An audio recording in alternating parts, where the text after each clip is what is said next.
Hola, ¿cómo estás? Buenas noches, buenas tardes o buenos días, dependiendo del horario que me vas siguiendo. Bueno, este video es para desarrollar el tema de la ponderación, ¿no? Tema de nuestra materia de argumentación y redacción jurídica, ¿ok?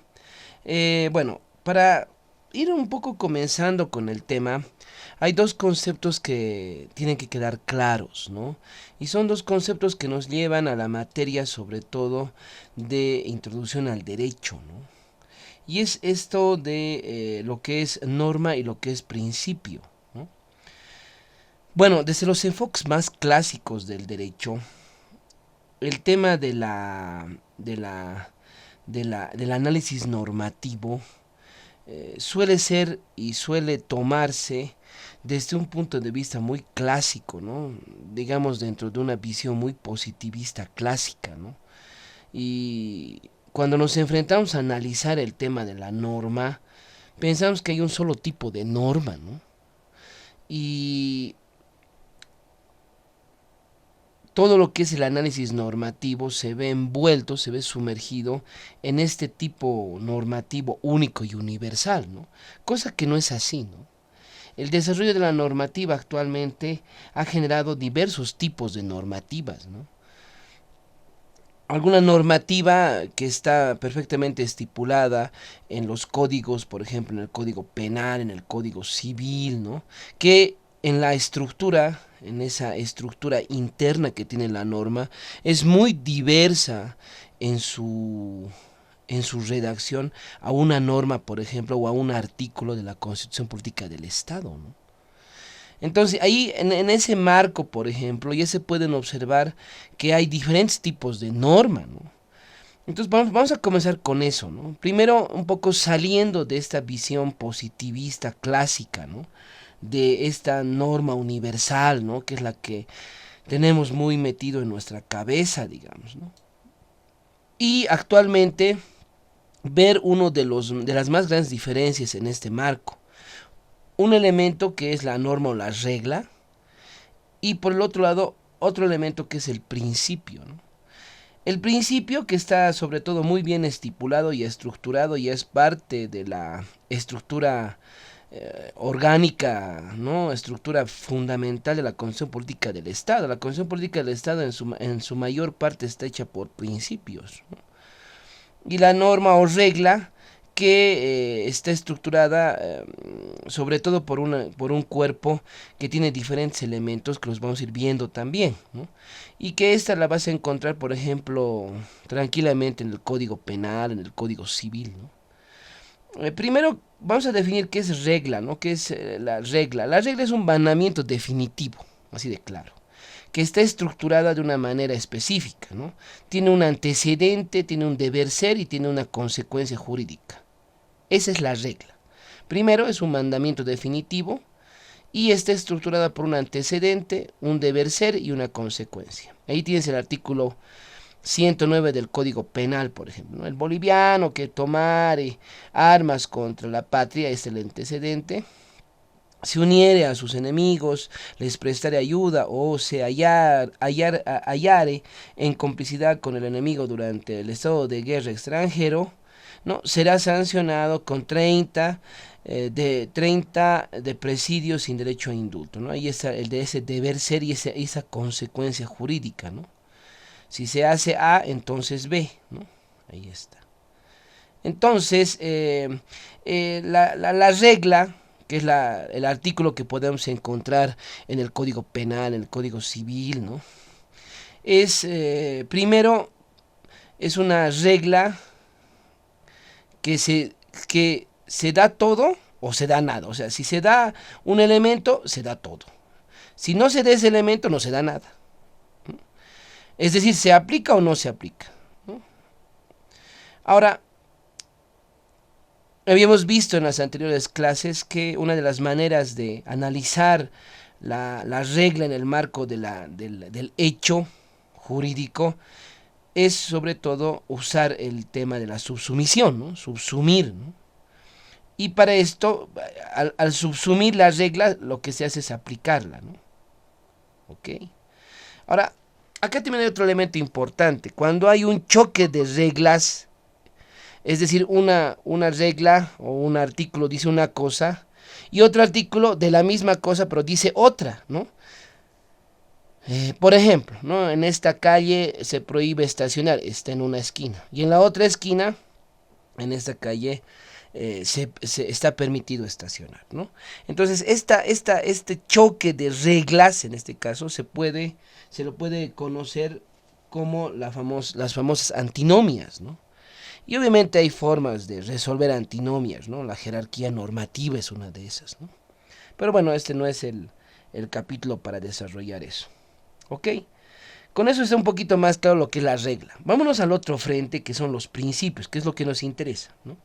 Primero, el principio, sobre todo esta estructura, la base fundamental de las constituciones políticas actuales, ¿no? Y diferencia en su estructura de la regla porque solamente tiene un deber ser jurídico positivizado, ¿ya? Escrito. Es decir, no cuenta con el antecedente ni tampoco con una consecuencia jurídica, ¿no? Como vamos a ver en este artículo 71, numeral 1 de la Constitución, ¿no?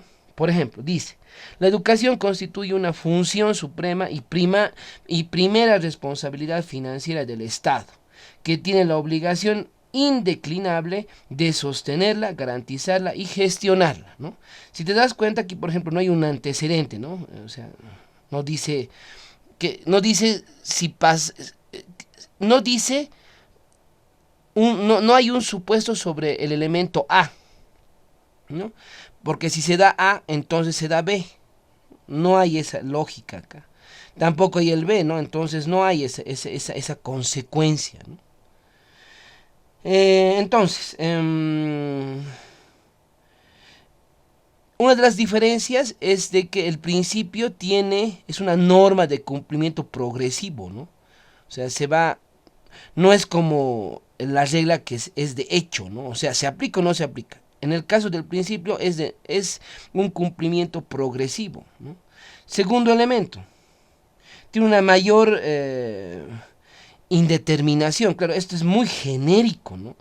Que esta, ¿no? Es todavía genérico, por eso también se tiene que subsumir, pero tiene ya elementos que se especifican, ¿no? Como los antecedentes y la consecuencia jurídica, ¿no? Que vamos a ver dentro de un rato más, ¿no? Mientras que este es mucho más genérico, es decir, hay una gran indeterminación porque carece de esos dos elementos. ¿Ok? Vamos a otro ejemplo, que es este ejemplo que utilizan muchos autores, este de la libertad de expresión, ¿no? Nuevamente, la libertad de expresión en un marco de principio es un deber ser jurídico positivizado. Pero veremos un poco el análisis. Primero, la libertad de expresión en el siglo XIX prohibía la censura, ¿no? La no persecución a los periodistas, por ejemplo, o a las personas que materializaban sus ideologías, ¿no? En ciertos medios, digamos. Hoy esto no es que ha cambiado, sino que se ha desarrollado, ¿no?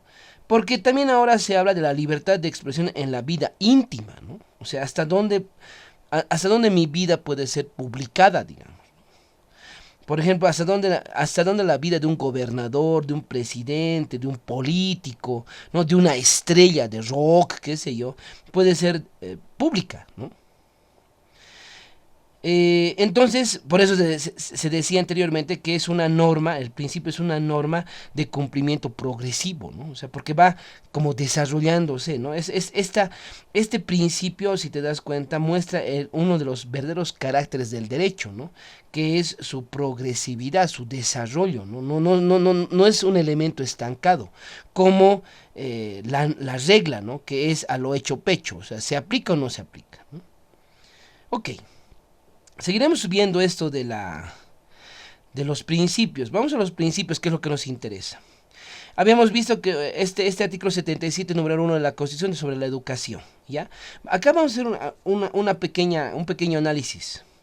Primero, como hemos dicho, lo que lo diferencia al principio de la regla es de que no tiene una determinación, no tiene determinado el supuesto de hecho, es decir, si A, ¿no? En el marco de esta estructura lógica, ¿no?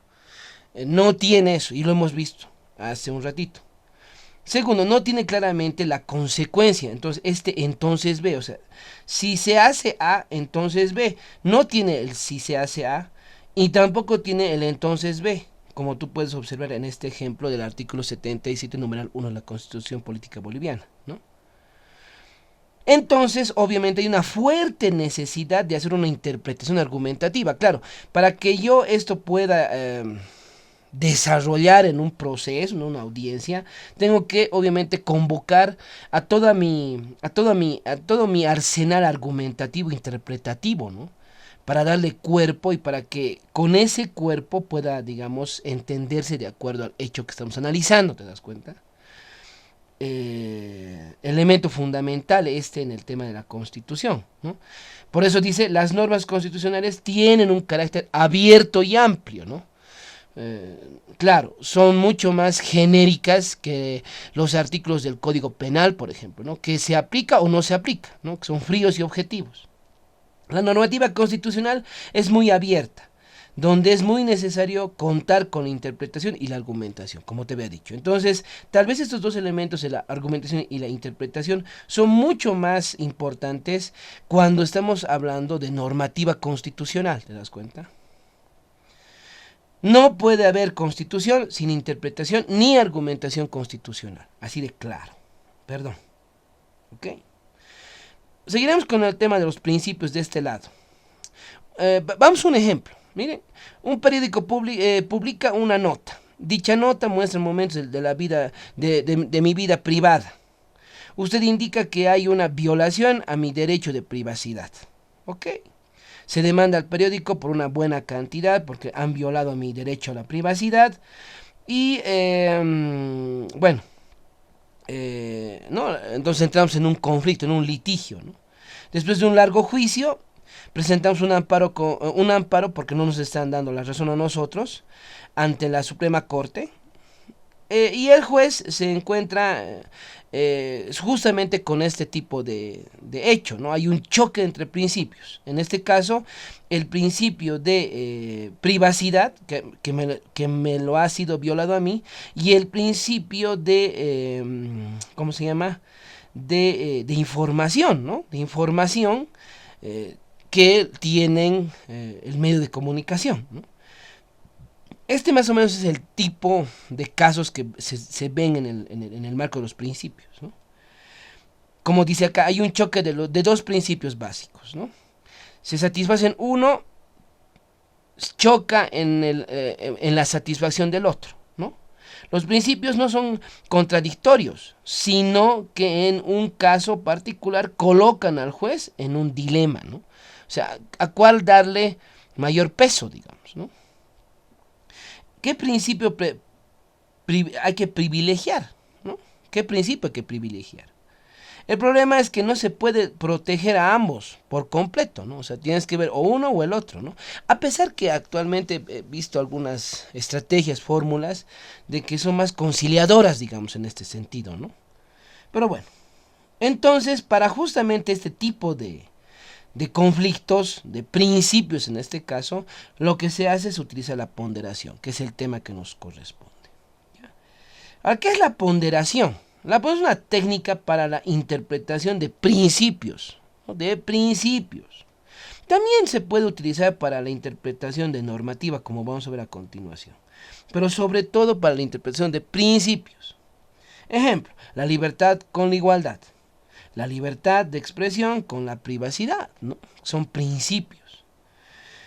Ahora, la ponderación se genera caso por caso, o sea, no hay una fórmula universal, sino que la fórmula se hace caso por caso. La ponderación sí se puede recurrir cuando ponderas a jurisprudencia, por ejemplo, ¿no?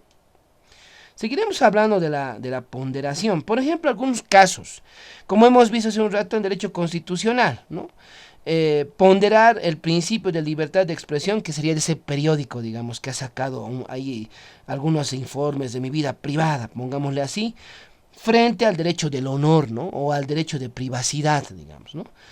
Mejor dicho, al principio de privacidad, ¿no? Vamos al derecho penal, por eso te decía, puedes ponderar tanto reglas como también principios, ¿no? En el derecho penal caso, el juez puede considerar la gravedad del hecho, los antecedentes, su arrepentimiento y otros factores y ponderar eso en la sentencia, ¿no? Claro. Derecho de familia, el juez debe ponderar los mejores intereses del menor, ¿no? Ahí hay un error. Del menor, ¿no? Ve, ¿no? En dónde se siente mejor, quién le brinda mayores condiciones, ¿no? Para que pueda tener alimentación, educación, etcétera, ¿no? En derecho laboral, ponderar los derechos del empleado antes del empleador, ¿no? Sobre todo, digamos, en estos sistemas constitucionales digamos, de tendencia medio de izquierda, por ejemplo. En el derecho ambiental, proteger el medio ambiente y la salud pública, equilibrando los derechos de la explotación, por ejemplo, de minas, ¿no? O de explotación de gas, qué sé yo. Y por último, aquí hay una pequeñísima guía corta de ponderación. ¿Qué tendríamos que hacer para ponderar? Primero, esto es lo fundamental, identificar los derechos o los principios en conflicto. Es decir, por ejemplo, en constitucional, si están chocando el principio de libertad de expresión versus el principio de honor o el principio de privacidad, por ejemplo, ¿no? Identificamos, que es fundamental, porque por ahí estamos queriendo ponderar elementos que no tienen sentido, ¿no? Segundo, determinación de la importancia relativa, es decir, se evalúa la importancia o el peso de cada uno de los contrincantes, pongámosle así, o de los principios que se han chocado, ¿no? Ver su peso relativo de cada uno de ellos, etcétera, etcétera. Tercero, hacer un examen de circunstancias particulares, es decir, analizar el contexto, las consecuencias de las decisiones, etcétera. Todo un análisis de cada uno de los principios que están en conflicto. Cuarto, búsqueda de soluciones alternativas. Tal vez una solución, y tal vez la última puede ser la ponderación, pero tal vez pueda existir otras soluciones, ¿no? Entonces, tomar esas soluciones en el marco de no llegar a las soluciones extremas, digamos. Y justificación de la decisión, o sea, cuando ponderamos y le damos prioridad a un principio sobre otro, pues hay que justificar el por qué. Se justifica el por qué. Ok, con eso estaríamos perfectamente claros en el marco de esta nuestro tema de hoy, que es la ponderación, y estamos en contacto. Muchas gracias y muy buena noche.